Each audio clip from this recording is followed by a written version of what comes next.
Hey Seb, Hey Nick. how you doing? So Friday morning, I've been wandering around the show a little bit, and there are lots of empty tables because I think there was an event on at Bergain last night, and casualties everywhere, I think.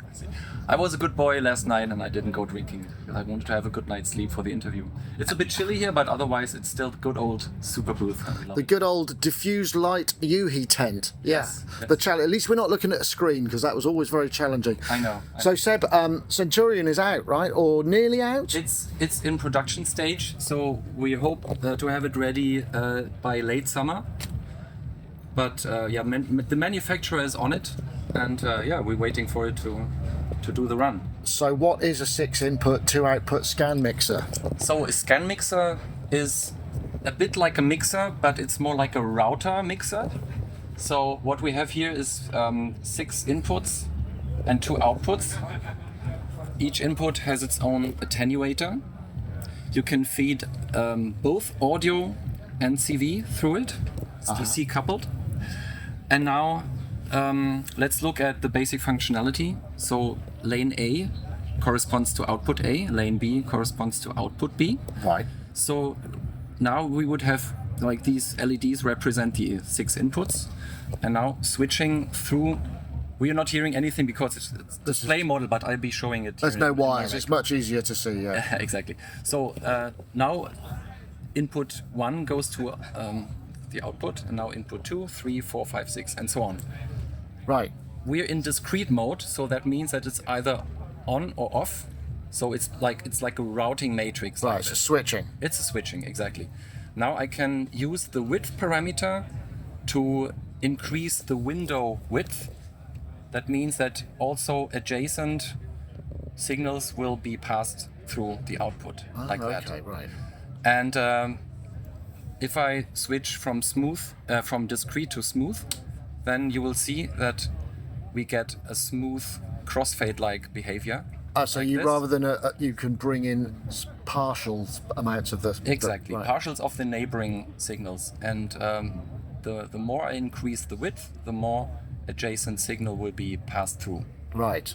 So this is the very basic functionality.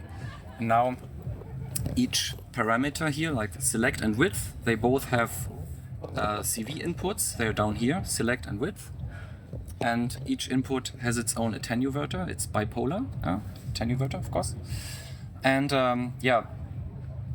channel B, or layer B as we call it, can either operate independently, meaning I can, of course they share the same inputs, but they can behave independently because they have their own individual select and width controls, like that. I can do something completely different here, but I can also switch it to link mode. And now, if select and width are in center position, they follow the behavior of channel A. Okay, right. So And I can dial in an offset, so I can just shift the same. I think this is the better way for you to show it, right? Like this. Gotcha. Exactly, and I can also set an offset to width. So there's a lot of. My brain is starting to sort of calculate the application, the applications of this. I don't even know. I can't tell you a number, but there's lots of opportunities here. And let me show you another trick. There's an invert switch here. Yeah. That inverts the logic of the switch. So now, instead of including these 2 signals in the mix, it now rather excludes it. So it will be like a negative. The mirror. A negative of the. Right, gotcha. Of the normal mode. So this is a good way if you want to mix signals that are not adjacent to each other. You can dial in like a gap between 2 channels. So that's also really neat. And lastly, split mode. Let me get back to normal here. Split mode now takes care of the input routing in a way that inputs 1 to 3 are tied to output A, and output B gets 4 to 6. So this is like if you want to use audio signals on inputs 1 to 3 and CV signals on 4 to 6, you can just give you make sure that they get out of each other's way. Okay, right. And another example of this split, like a use case, would be to use stereo pairs 1-4, 2-5, 3-6, Yeah. and then scan, because it also works with an offset. You can now scan through the stereo pairs like this. Right. Yeah, like you can morph between different stereo pairs. Right. You could feed it different reverbs, different delays. Like So yeah, it sounds like it sounds like we need to now hear what that actually means, because I mean I can think of all sorts of. I mean, there's so many options that it's kind of like, okay, so what are you using it for in your demo? Let's start there. Okay. So in my demo, I'm using it for like the first 3 channels are an oscillator. So let me bring this up. Yeah. So now channel 1 is like a super saw. Here we have a square, Yeah. a chord, kick drum, snare, and a hi-hat. Right. So now let me bring this back to 0. I will show you what happens if I increase width. Now we always get 2 adjacent channels like this.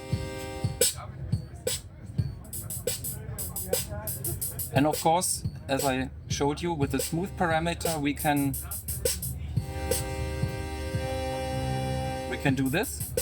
And now let's bring in some modulation, so some pitch modulation as well. So now I'm bringing in CVA, which is just a short step sequence, and it modulates the select parameter. Now you can see that the windows are So you can rhythmically switching. You can almost use it like a VCA in that sense, I suppose. Yes. By the way, a good thing that you mentioned VCA, because the switching is not completely instantaneous. There is a slight vectoral-like behavior of the channel switch. So when you switch from channel 1 to 2, no clicks. Yeah. no clicks, but you're getting like a slight taper off, like a little decay phase. Right, It gotcha. mimics the vectoral. And yeah, so we can also bring in, let me deactivate this modulation and show you what it's like if you modulate the width. And now we have an envelope modulating the width parameter. And if you combine both,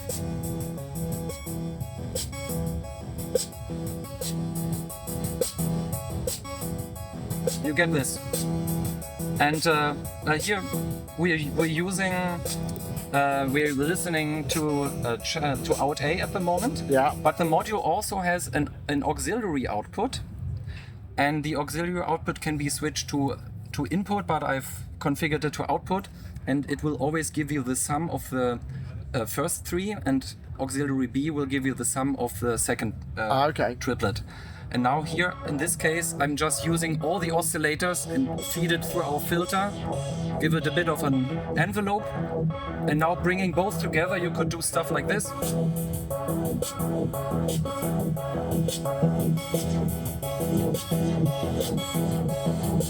Like that. And we still have our lane B. Yeah, we haven't even used that yet. Exactly. So now let's bring in lane B. So lane B is being fed through tip-top echoes, like a delay unit. Uh-huh. So you can hear it's pretty affected, like that. Yeah. And now let's bring in a slow LFO that will sweep, like a ramp LFO that will sweep through the selects parameter. So we're getting kind of like modulated delays mixes, I guess. or Exactly. delays. It's like if you were automating aux sends from a mixer that run in like a wave through the mixers. Yeah. Yeah, like Interesting. that. And of course we can modulate the width parameter as well.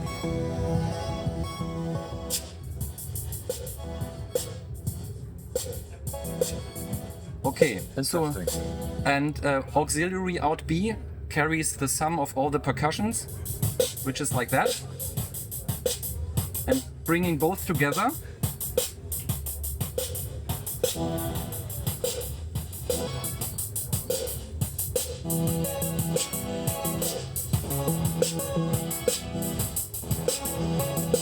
would actually turn it a bit lower, so it just adds a little bit of something on top. It's interesting. So, I mean, I guess also you can do like audio rate modulation and switching as well. How fast does it go? Will they switch? It's not laid out for super fast audio because the vectoral like behavior causes kind of an inertia. So the faster it goes, you will get like a bit of smearing, kind of a inert behavior of it. Right. Okay. So I think it's more suited towards like reasonable. Okay. Gotcha. 16th clock or something. All right. Okay. Yeah. So, okay. I haven't mentioned the audio source of the oscillators yet, which is an upcoming special mode for our civilization module. Okay. So it will be a free firmware update that all civilization owners will be simply able to download and replace one of the 4 modes temporarily. You're not overwriting anything permanently. It's just about you have to pick one mode with which to replace the oscillator. Okay. So let me initialize the mode. So now I'm just going to briefly show you what kind of waveforms we have. We have different sawtooths. We have triangle, pulse, square. Let me show you. So this is civilization is now becoming an audio generator, an oscillator. Exactly. It's becoming a 4 oscillator, quadruple oscillator. And Nick, you will be delighted to find pulse width modulation. Of course, yeah. And there's several detunable saws, like double saw, super saw with adjustable LFO speed, and a chord mode with different flavors.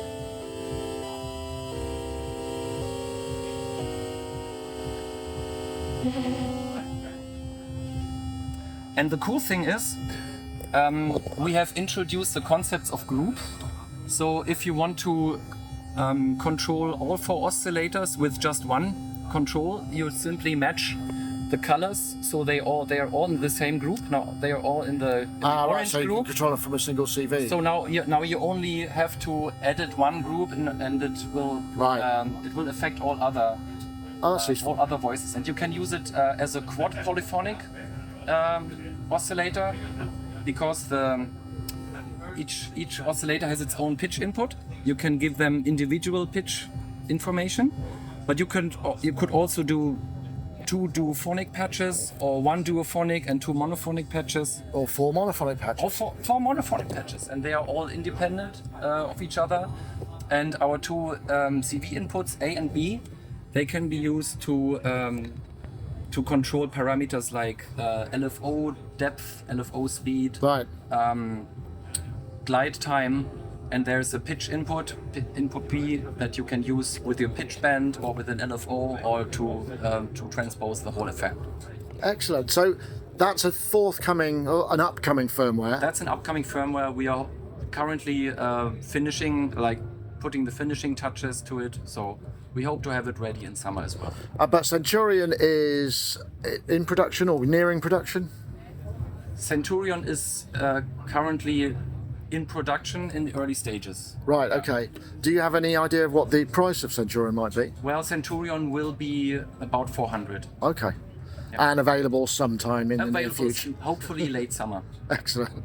Thank you very much, Seb. Welcome. Thank you.